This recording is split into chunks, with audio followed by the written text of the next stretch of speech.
genteng. Agak ditempel. Assalamualaikum warahmatullahi wabarakatuh. Waalaikumsalam warahmatullahi wabarakatuh. Bismillah walhamdulillah wal khairu wasyarru bimasyiatillah. Ashhadu an la ilaha illallah wahdahu la syarikalah wa ashhadu anna sayyidana wa nabiyyana Muhammadan abduhu wa rasuluh. Allahumma salli wa sallim wa barik ala sayyidina wa habibina wa syafi'ina wa maulana Muhammadin Sallallahu alaihi wasallam. al-fatihi lima ughliq wal khatimi lima sabaq nasiril haqqi bil haqqi wal hadi ila siratikal mustaqim wa ala alihi. Wah, digede yang lebih gede lagi nih Ustaz. Cek. Wah, ada. Ini juga enak ini. Iya. Kedengaran ke Tanah Abang ini. Wa ala alihi wa sahbihi haqqa qadrihi wa miqdarihi al-azim. Rabbi shrah li sadri wa yassir li amri wahlul 'uqdatam min lisani yafqahu qawli.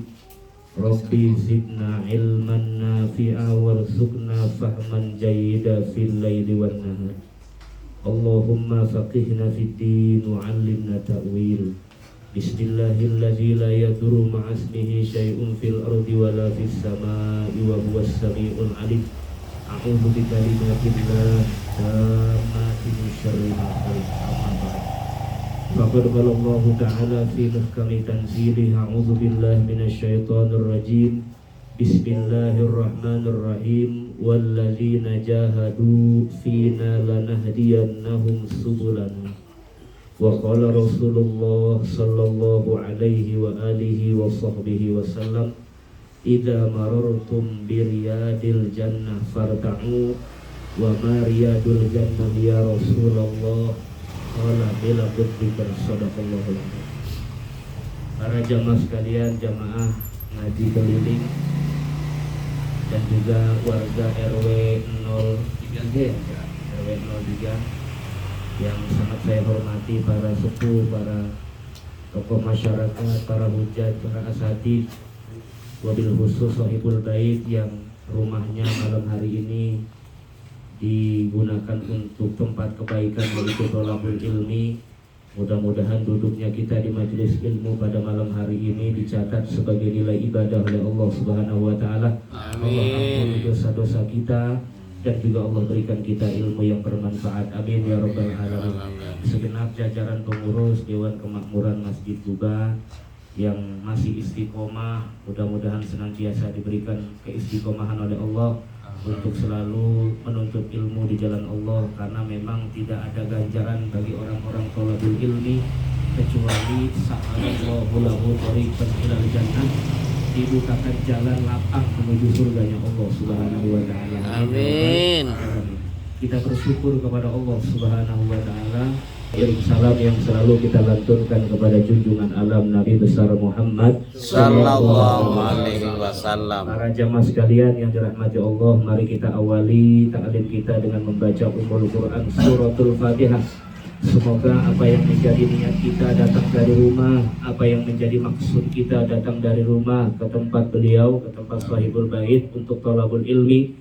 Mudah-mudahan Allah berikan kita ilmu yang bermanfaat fid dini wad dunya wal akhirah, ilmu yang menjadi hidayah dari Allah Subhanahu wa taala. Ala hadhihi niyyah al-Fatihah. A'udzubillahi minasyaitonir rajim. Bismillahirrahmanirrahim. Alhamdulillahirabbil alamin arrahmanirrahim maliki yaumiddin.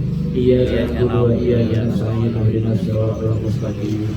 Shiratal ladzina an'amta 'alaihim ghairil maghdubi 'alaihim waladdallin. Assalamualaikum warahmatullahi wabarakatuh. Para jamaah sekalian, rahmati Allah Subhanahu wa Malam taala. ini Ahad tanggal 20. Sebelumnya malam Sabtu ya Pak Andi? Iya malam Sabtu. Saya dikasih info malam Sabtu, tapi ternyata bentrok karena kalau malam Sabtu minggu ketiga saya dua acara di Karawaci, pengaji jadwal tetap bertepatan di Karawaci di Google. Habis saling di RW Rio Pak Haji. Mudah-mudahan Jadi berhalangan, Bisa semua. saya serahkan ke pengurus, terserah mau diliburkan apa, diusahakan ternyata jadi alhamdulillah malam ini. Ya mudah-mudahan. Oh iya, ada yang meninggal waktu itu ya? Iya. Berapa? Di sini ya. Iya. Oh, iya. 7 hari full. Jadi memang dua-duanya juga berhalangan.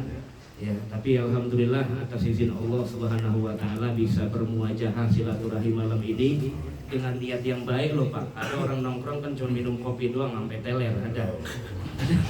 Udah gitu ngutang lagi. Ya, ada orang nongkrong cuma buka aib saudaranya, ada orang nongkrong cuma bengong doang, pulang serupan tuh bengong doang. Nah, kita nongkrong di sini, duduk di sini, tawajuhnya, niatnya, orientasinya thalabul ilmi. Sampai Imam Malik radhiyallahu an suatu saat pernah menegur muridnya.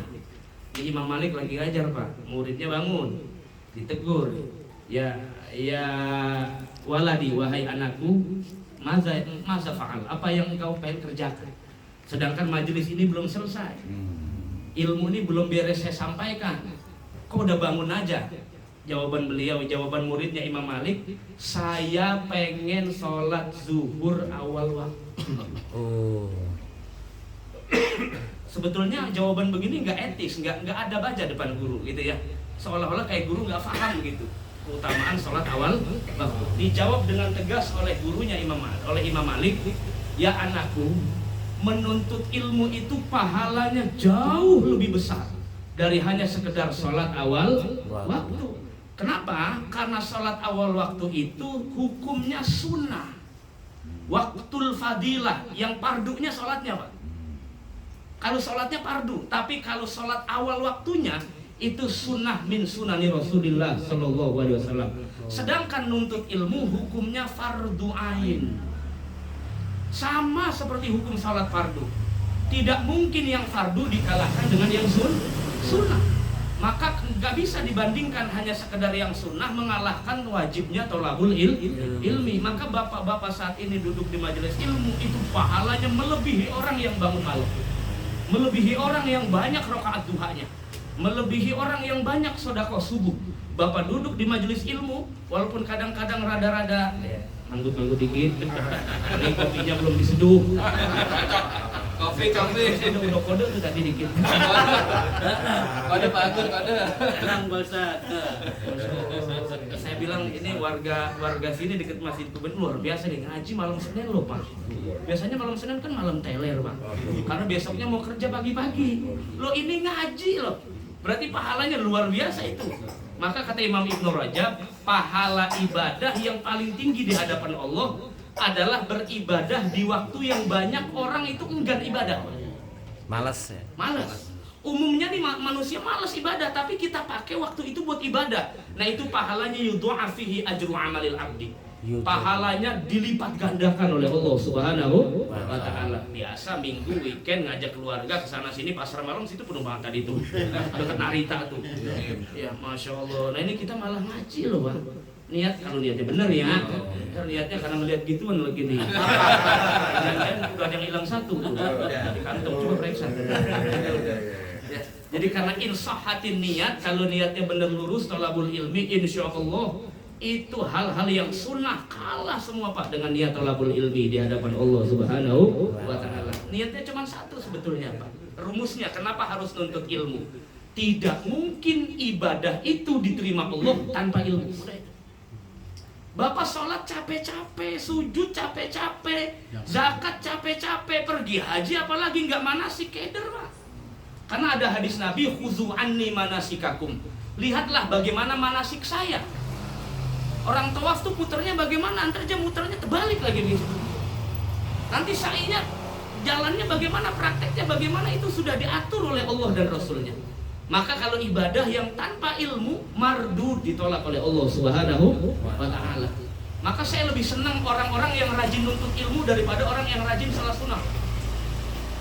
Saya lebih senang orang yang rajin thalabul ilmi daripada orang yang rajin salah sunnah. Apalagi salah sunnahnya rajin, nuntut ilmunya rajin. Wow, luar biasa itu. Kenapa? Karena menuntut ilmu menjadi ukuran sebab hidayah dari Allah Subhanahu wa ta'ala. Banyak loh Pak, orang rajin ibadah tapi lisannya tetap aja kotor. Banyak loh Pak, orang rajin ibadah, tapi ternyata ibadahnya tidak membuat hatinya tenang. Kenapa? Ibadahnya tidak ada ukuran ilmu, ini yang bahaya. Sholat semaunya, zakat semaunya, sedekah tanpa tata cara yang diajarkan. Kemudian hal-hal yang dianjurkan dalam agama tidak diterapkan dalam prakteknya yang menjadi sunnahnya baginda Rasul. Karena kalau ibadah tanpa ilmu, sebagaimana Imam Ibnu Ruslan itu dalam Matan Zubat menjelaskan, wa kullu man bi ghairi ilmin ya'malu a'maluhu mardudatun la tuqbal. Orang yang beramal tanpa ilmu, maka amalnya ditolak Allah Subhanahu wa taala. Kita kan umur Pak dikasih Allah. Kalau bahasa para guru-guru saya dulu disebut hak guna usaha, hak guna hidup kali ya. Kalau umur itu dikasih oleh Allah Subhanahu Wa Taala, kita kan nggak pernah mesen, nggak pernah juga orang tua kita berdoa ya Allah nanti anak saya begini lahirnya tahun, nggak ada. Orang sekarang doang Pak supaya anaknya lahirnya tanggalnya cakep disesar,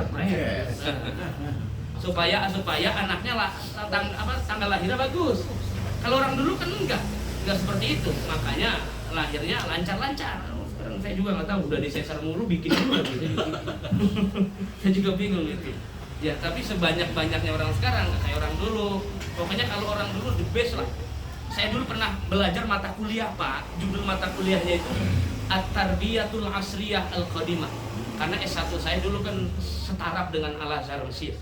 Ya, skripsi saya juga berbahasa Arab. Itu nama mata kuliahnya At-Tarbiyatul Asriyah Al-Qadimah, bahasa Arab. Itu menjelaskan tentang orang-orang sekarang dalam menuntut ilmu itu harus nyontoh orang dulu.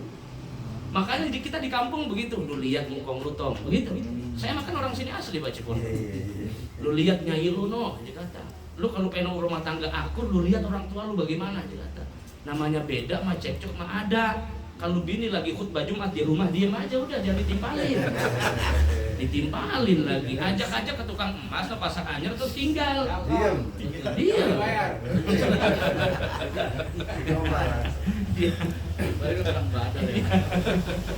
Begitu. Jadi orang dulu luar biasa Pak, udah gitu makannya juga teratur, nggak kayak orang sekarang. Kan orang sekarang tok sopi put tok makanan, jadi makannya makin banyak makan makin gemuk. Udah sholat kemarin, apalagi udah masuk Ramadan nanti dah ya.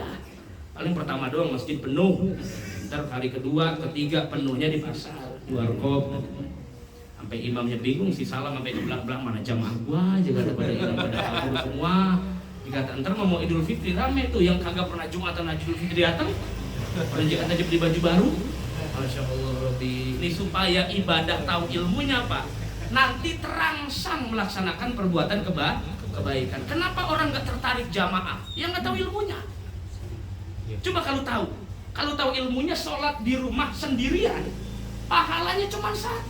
Itu juga kalau diterima, kalau enggak, paling tidak kalau sholat berjamaah Pak, itu ditanggung imam gitu loh. Makanya imamnya, apalagi di Masjid Kuba, imamnya, luar biasa, bacaannya juga luar biasa. Apalagi amplopnya digedein, cepul. Itu ngimamin subuh dari jam 2 udah datang. Kode lagi. Masya Allah, beda Pak. Coba kalau di kampung kan main jorogan, udah lu aja. Beda Pak kalau di kampung. Nggak tahu kalau di sini mah, kalau tempat saya gorong begitu emang. Emang enggak? Iya, beda. Enggak beda, emang sama. Udah lu aja kata. Udah lu aja. Apalagi ada yang tua-tua. Kata yang tua, gua masih hidup belum mati, gua aja jadi imam kata. Akhirnya tuh yang muda-muda, Masya Allah ilmu mondok lama-lama kepake kagak? Akhirnya dia pada pindah. Masya Allah, makanya kudu bersinergi nih, yang tua merangkul yang muda kalau dibilangin nurut sama yang tua. Itu kalau begitu kan cakep Pak ya. Jadi hidup tuh pakai adab, pakai akhlak, pakai ilmu, rukun. Jangan ini Masya Allah gara-gara politik aja partai. Satu Golkar, satu Demokrat, sampai lebaran nggak datang, bayangin itu. Cuma persoalan begitu doang. Ini di mana-mana udah banyak banget tuh bendera partai itu. Kata saya kalau duit mah tangkepin aja Pak. Cuma nyoblos mah urusan kita itu mah. Kalau duit mah ambil aja kan lumayan. Boleh Tar? Boleh. 5 partai udah. Jaiz boleh tuh, hukumnya tuh jaiz. Boleh. Ambil sih, yang nyuruh sih. Yang nyuruh ambil lah, kalau nyoblos kan hak kita itu. Prioritas kita di hadapan Allah nanti tanggung jawab. Ya. Selama kita enggak minta. Soalnya kalau di majelis ibu-ibu tuh girang banget dikasih kerudung, saya juga bingung kali. Kerudung partai lagi. Mending polos Pak. Mending polos ya, banyak robek-robeknya. Di para jamaah sekalian rahmatullah subhanahu wa ta'ala. Nah, saya ingin kasih wasiat dari Sayyidina Ali karamallahu wajhah. Sayyidina Ali ini sepupunya Rasulullah plus menantu. Menantunya baginda Rasul Nabi besar Muhammad sallallahu alaihi wasallam. Sayyidina Ali dikenal dengan sahabat yang cerdas. Disebut babul ulum, pintunya ilmu. Ya. Wa aliyu babuha. Jadi pintunya ilmu adalah Sayyidina Ali karamallahu wajhah. Makanya gelarnya beda, yang lain radhiyallahu an. Kalau Sayyidina Ali karamallahu wajhah. Pernah dengar nggak Pak kenapa disebutnya karamallah? Karamallah. Kenapa Sayyidina Ali karamallah? Pernah dengar Pak? Nah, kalau saya dulu waktu pesantren, guru ngomongnya begini. Sayyidina Ali itu sejak kecil Pak.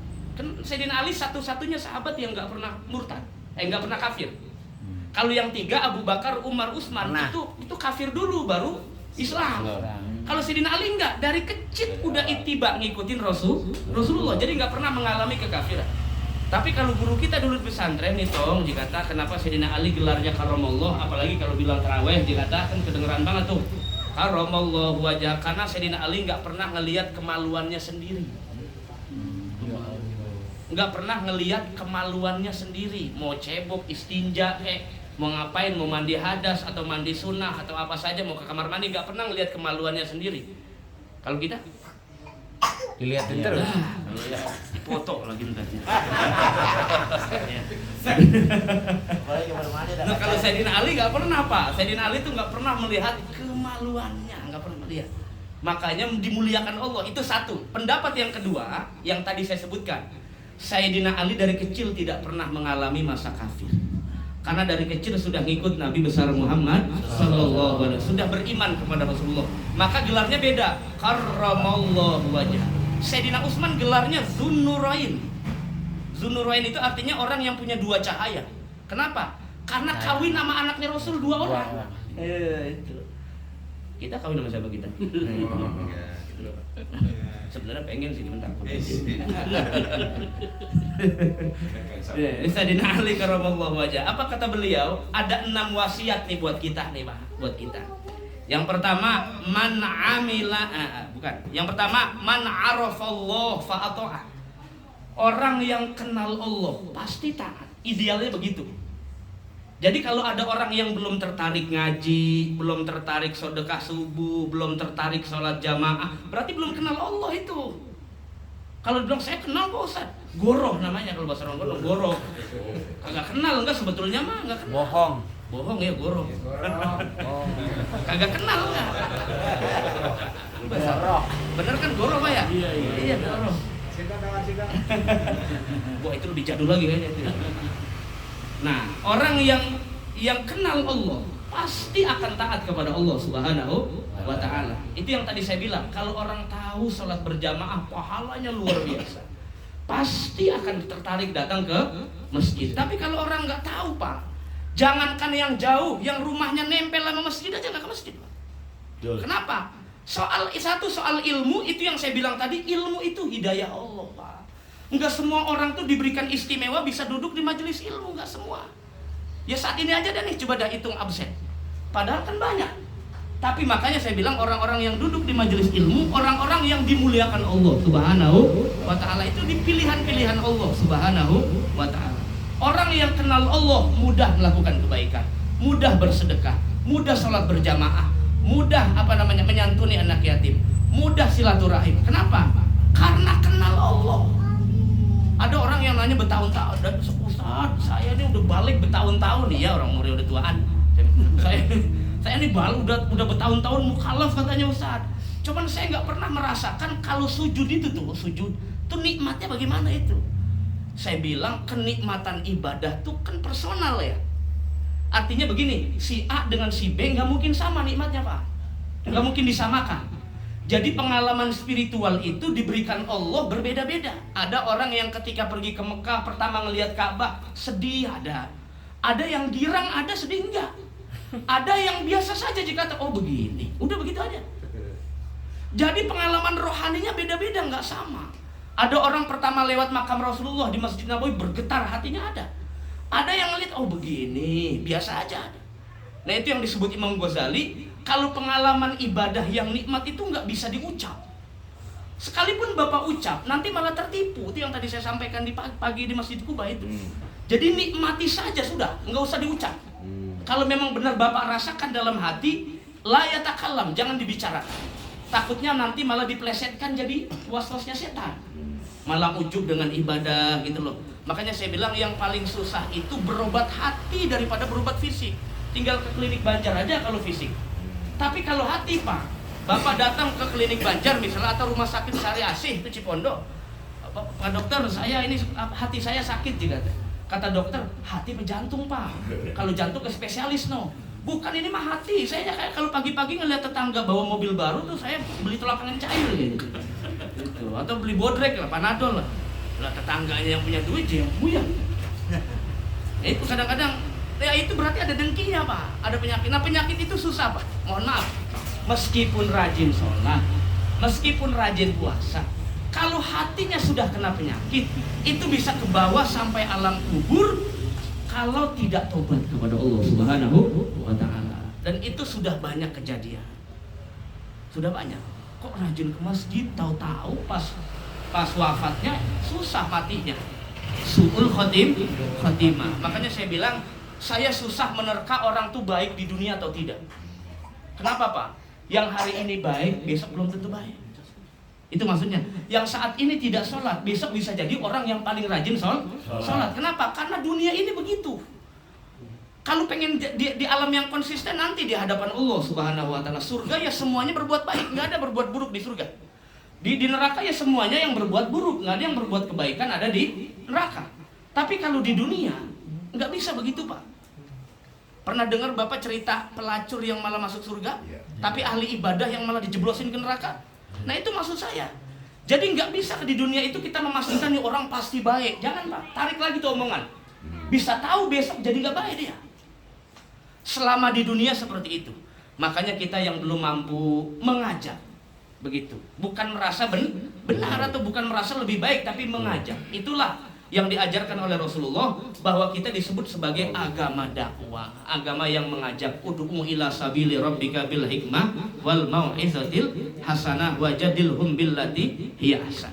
Man arafallah fa'ata'ah. Orang kalau sudah kenal Allah, nih ada satu buku Pak, judulnya Ittihaful Muqarrabin. Itu satu kitab kecil menjelaskan tentang sholatnya para sufi. Para sufi itu orang-orang yang sudah ma'rifat kepada Allah. Itu takbirnya saja Pak. Kalau kita makan kadang-kadang takbir main ngangkat tangan doang kita. Allahu Akbar. Udah. Padahal dalam mazhab Syafi'i ini, kalau dalam mazhab Syafi'i paling tidak kuping sendiri dengar ngomong takbir. Paling tidak kuping sendiri deh, jangan kuping orang, terberantem. Ya, paling tidak kuping sendiri. Jadi sedikit kudu dengar. Allahu Akbar. Diucap ya Ustaz? Diucap. Namanya rukun kauli, rukun ucapan. Kalau niat itu rukun kolbi, hati. Kita nggak usah debat persoalan usoli atau tidak usoli. Karena usoli itu dalam mazhab Syafi'i sunnah, tapi yang wajibnya tetap di dalam hati. Semua ulama sepakat dalam hati. Wa mahallun niat fil qalbi. Itu kalau orang-orang sudah ma'rifat Pak, ketika takbir Allah, yang dia pikirkan tuh kata Allahu Akbarnya. Kalau kita kan takbir baru Allahu Akbar aja mikirin sendal hilang apa enggak. Apalagi Jumatan. Atau yang kita pikirin nih, bini gue pulang ngomel apa kagak, pantesan di masjid mulu nggak pulang-pulang. Bininya di rumah udah megang sapu, kagak gablek duit. Masya Allah, Rabbi. Pas ditanya di masjid luar biasa menghidupkan masjid, ternyata di rumah bininya udah kesetanan. Itu Pak. Jadi yang difikirkan adalah bagaimana memahami besarnya Allah. Itu. Saya rasa ini tugas masing-masing deh. Buku saya juga secara personal, meskipun sudah baca beberapa bukunya, tapi untuk implementasi ya sulit Pak. Paling tidak orang berilmu itu diberikan kemudahan sedikit oleh Allah Subhanahu wa Ta'ala. Jadi ada teknisnya. Karena nggak bisa ibadah tuh hanya sekedar pengen, tapi nggak tahu kaifiat tata cara. Ya. Nah bahkan kata Imam Nawawi, ngomong barnya Allah bar, tuh Bapak udah nggak boleh niat lagi. Nggak boleh niat lagi dalam hati. Udah habis aja kalau udah bar. Kecuali Imam Ahmad. Kalau Imam Ahmad bar, masih boleh nih ngomong di hati. Niat. Kalau Syafi'i tok nggak boleh. Kalau sudah beres niat, kalau ada yang ketinggalan satu, ulang. Paling tidak di dalam niat itu yang diperhatikan 3 Pak. 1, qasad, sengaja sholat, usolli. Yang kedua ta'arud, sholatnya fardu apa sunnah. Itu harus diucap di hati. Yang ketiga, sholatnya maghrib, zuhur, asar harus diucap dalam hati. Kalau imamnya siapa jangan diucap. Saya niat sholat maghrib bermakmum sama Pak Haji ini, jangan disebut namanya. Ternyata kalau disebut dalam hati imamnya namanya siapa, pas ditengok ternyata salah, sholatnya batal. Batal sholatnya. Karena nggak disuruh kok ngerjain, ada-ada aja. Tapi boleh Pak. Ya boleh kalau benar. Tapi kalau salah, imamnya nggak tepat, kita sebut misalnya Pak Haji Qadir, ternyata pas lihat, lah kan bukan Haji Mama atau Noma. Salah, batal Bapak sholatnya. Sholatnya batal. Sampai segitunya ulama menjelaskan itu. Nah, kalau kita tahu teknisnya Pak, nggak ada agama yang susah, nggak ada. Semuanya mudah. Anak kita kencing, misalnya yang belum makan nasi, kencing di baju kita. Atau kencing di rumah kita, kan nggak perlu pakai sabun, digosok-gosok. Padahal kalau tahu itu najis mutawasito, tinggal Bapak ambil air, seret, udah beres. Ngapain pakai disikat segala, ngapain itu? Kan nggak tahu. Itu najisnya najis apa?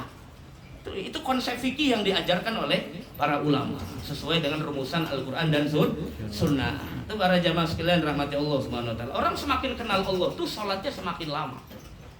Makanya tapi saya sarankan kalau di masjid jangan lama-lama. Apalagi jadi imam ya. Takut nanti dibagil makmum doang. Kalau di masjid umum insya Allah enggak. Kalau di masjid kampung Pak diteriakin, "Pir lama amat pir."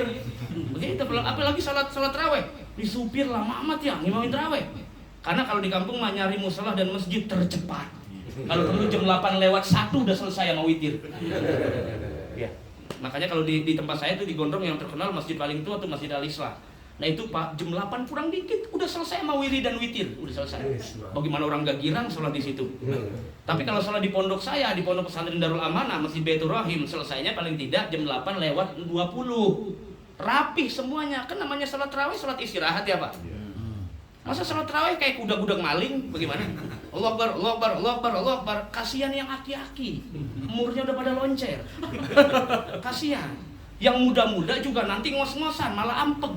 Tahu ampeg lagi apa sih ampeg? Ngap lagi. Malah ngap nanti, kan begitu ya. Jadi enak, makanya sholat tarawih itu disebut tarawih istirah, artinya sholat pelan-pelan, santai.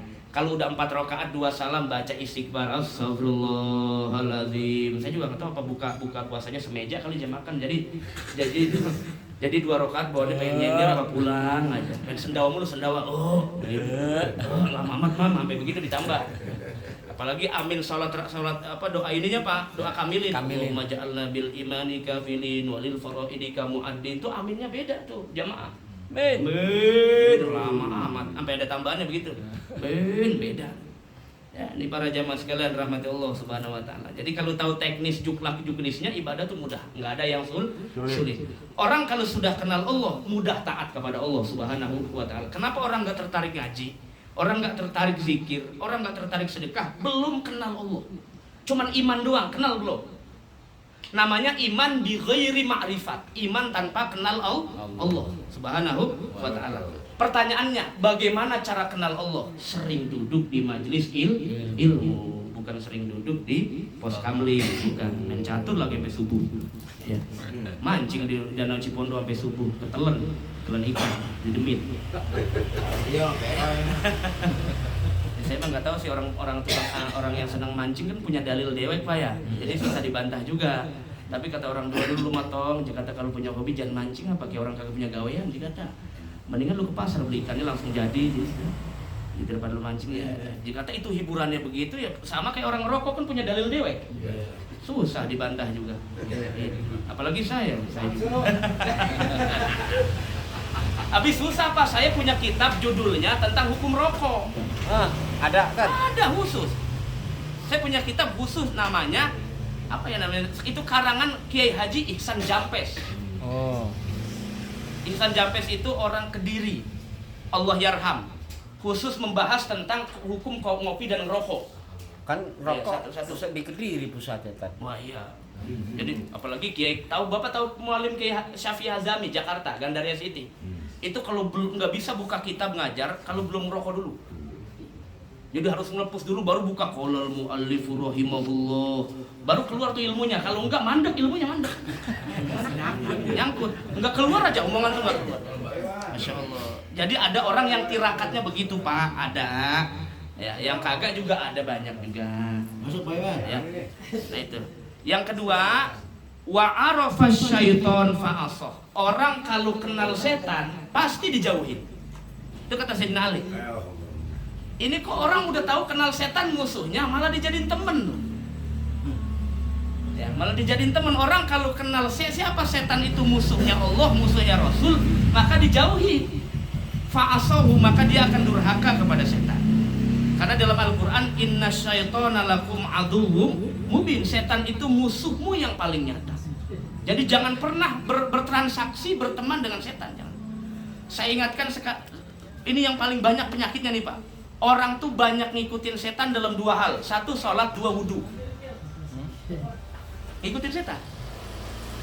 Ngikutin dalam ibadah, ngikutinnya. Kan saya bilang setan tuh nyaru-nyaru Pak. Nyaru-nyaru, kadang-kadang casingnya kayak kita ini bener soleh, padahal itu setan. Nyaru-nyaru namanya. Kok Ustaz begitu? Ada ayatnya Pak. Wala tagurronakum billahil ghurur. Dijelaskan oleh ulama tafsir, yang dimaksud tertipu atas nama Allah, hatimu itu diselewengkan setan, tapi casingnya kayak karena Allah gitu loh. Nah itu hati-hati. Kalau nggak tahu bisikannya setan yang mana, bisikan syahwat yang mana, bisikan malaikat yang mana, itu nanti kita susah membedakannya.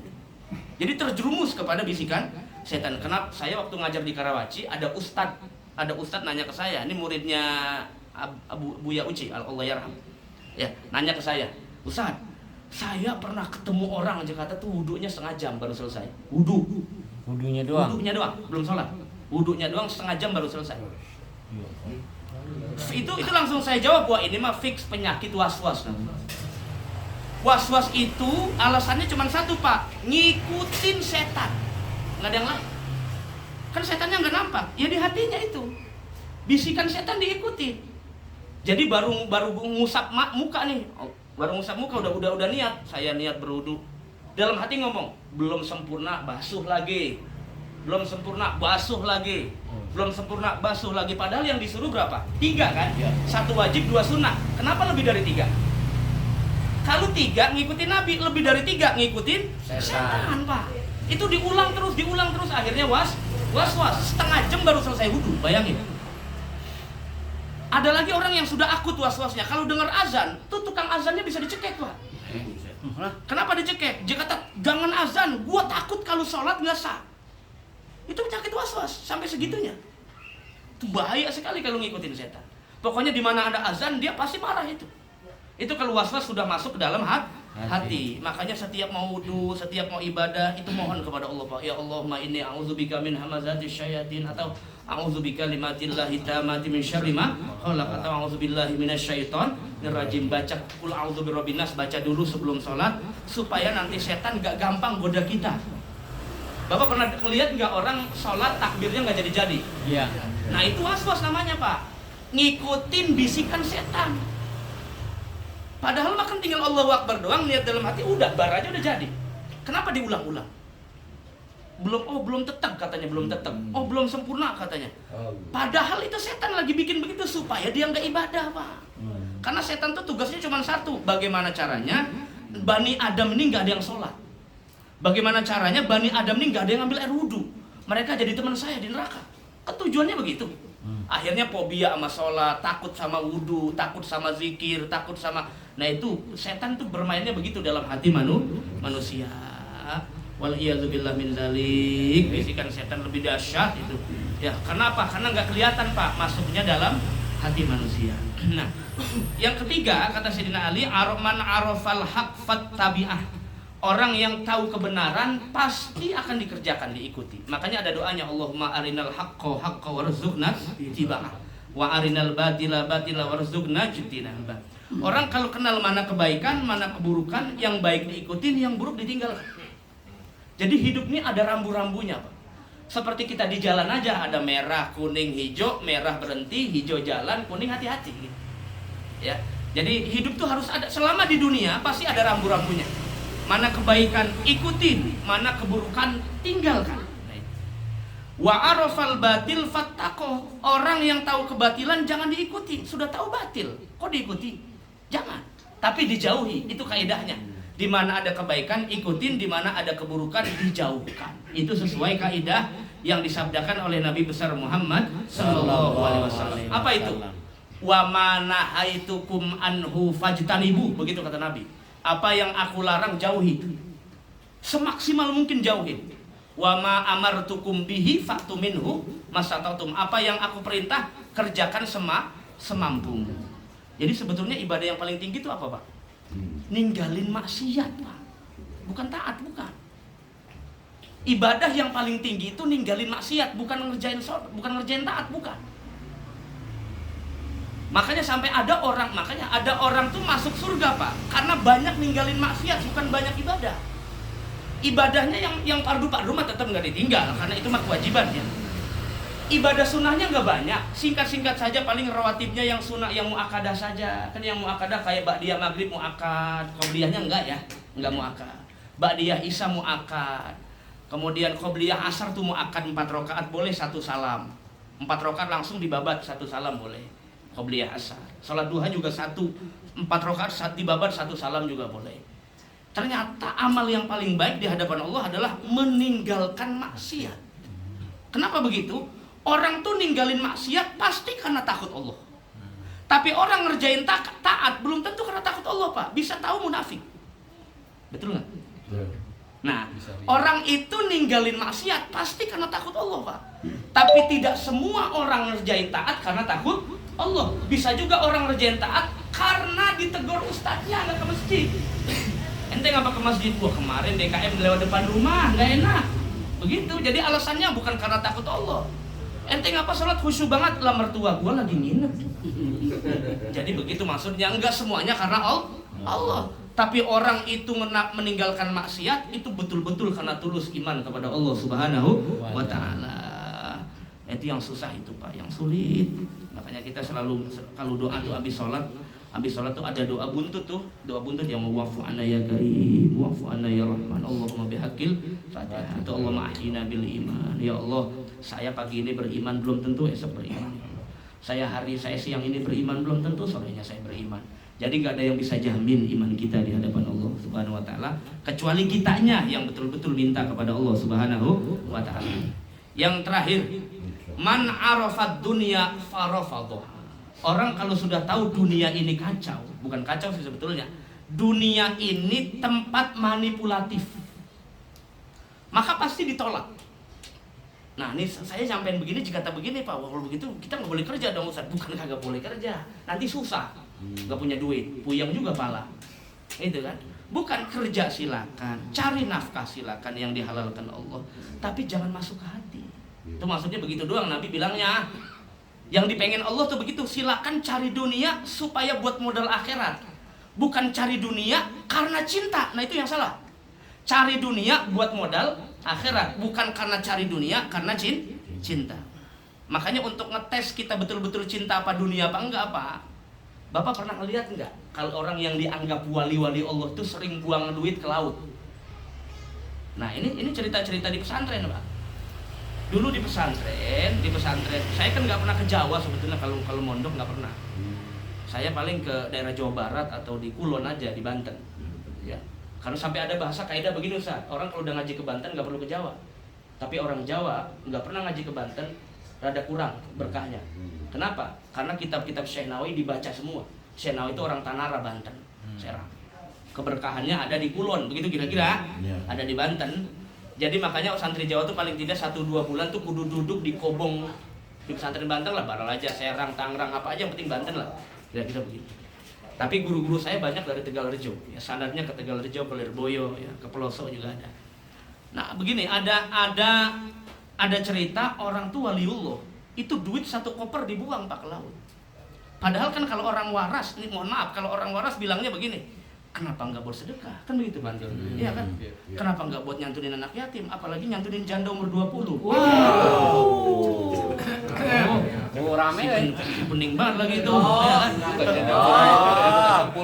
Bukan janda 60 kan. Ini janda 20 tahun. Masih crash. Sisa umurnya gitu. Kenapa nggak buat sedekah, malah buat dibuang ke laut? Apa jawaban beliau? Saya ngajarin ente supaya apa yang dianggap sayang oleh kebanyakan orang, duit, itu dibuang cuma-cuma.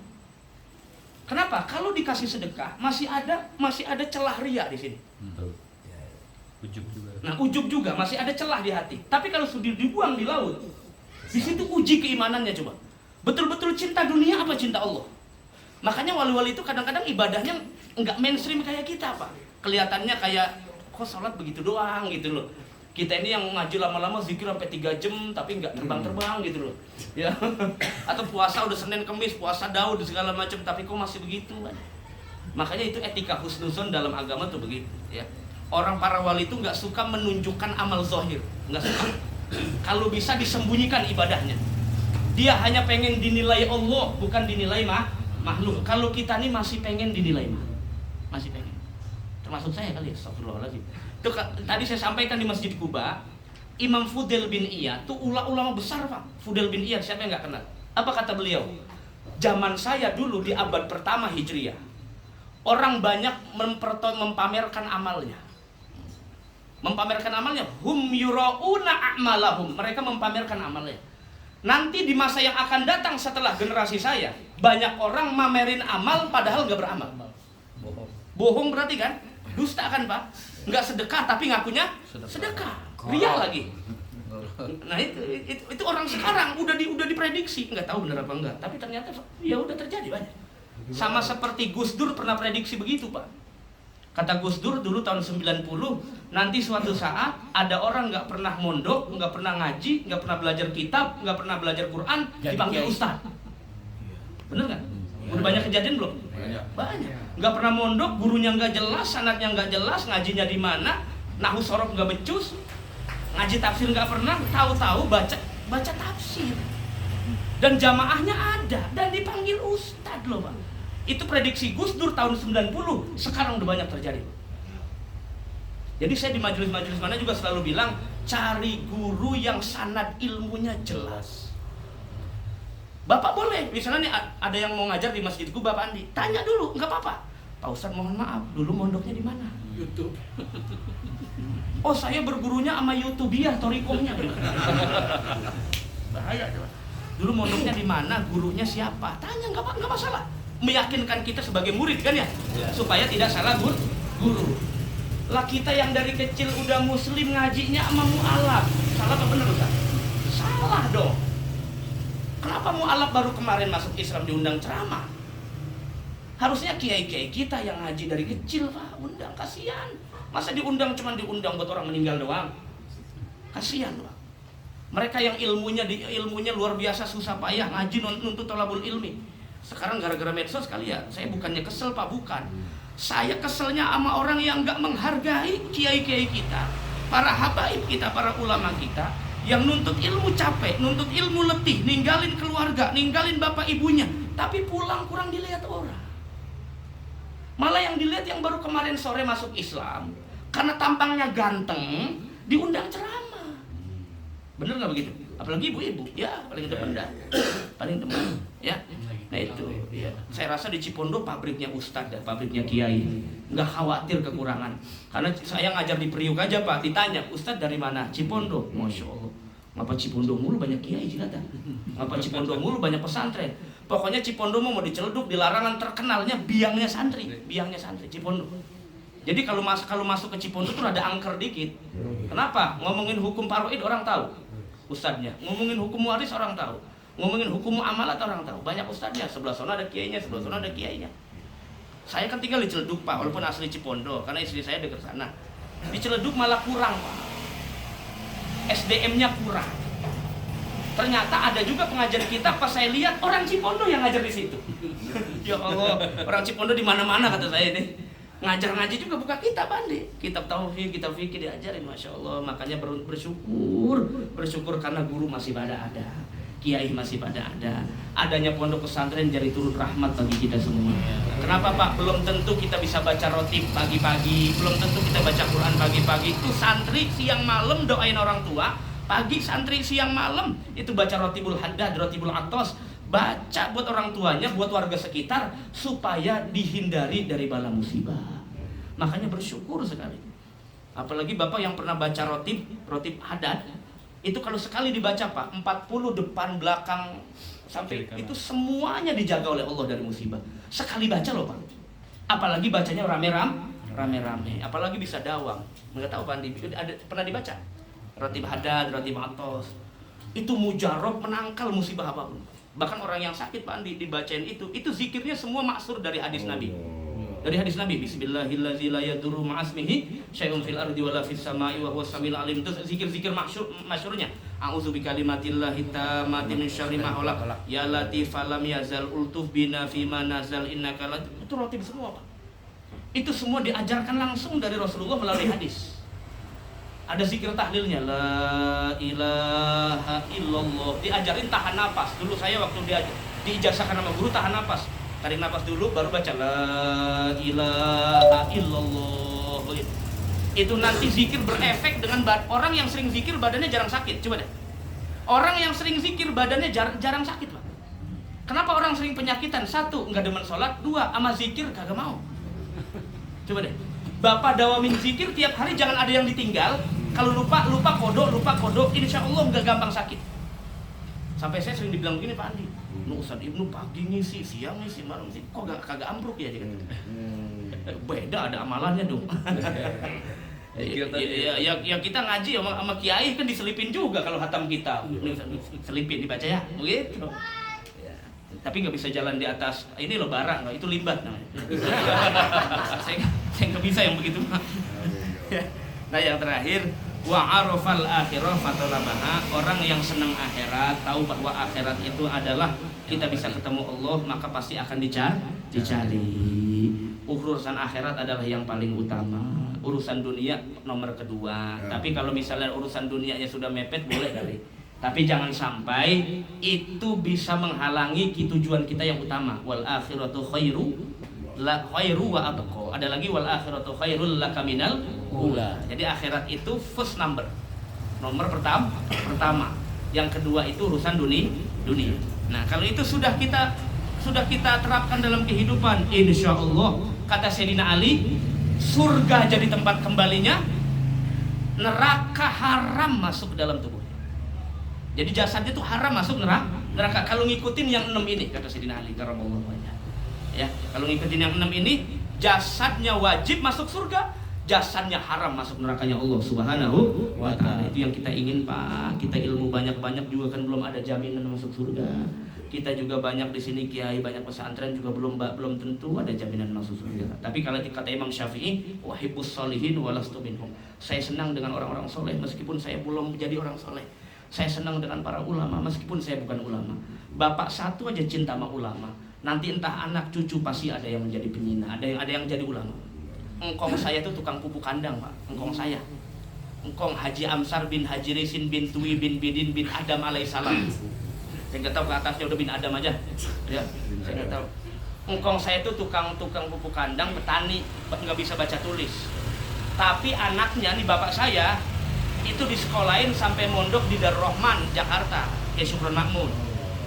Jadi di sana mondok 6 tahun terus kuliah di YN sampai buka majelis taklim dan sekarang buka pesantren. Bapak kalau lewat pinggir kali Sipon tuh mau arah ke Pondok Bahar pasti ngelewatin pesantren saya tuh. Pondok pesantren Darul Amanah An-Nahdiyah. Masjid Kubah Biru. Kalau ini kan Kubah doang. Kalau ono Kubah Biru. Ini Pak Andi udah pernah ke sana ya.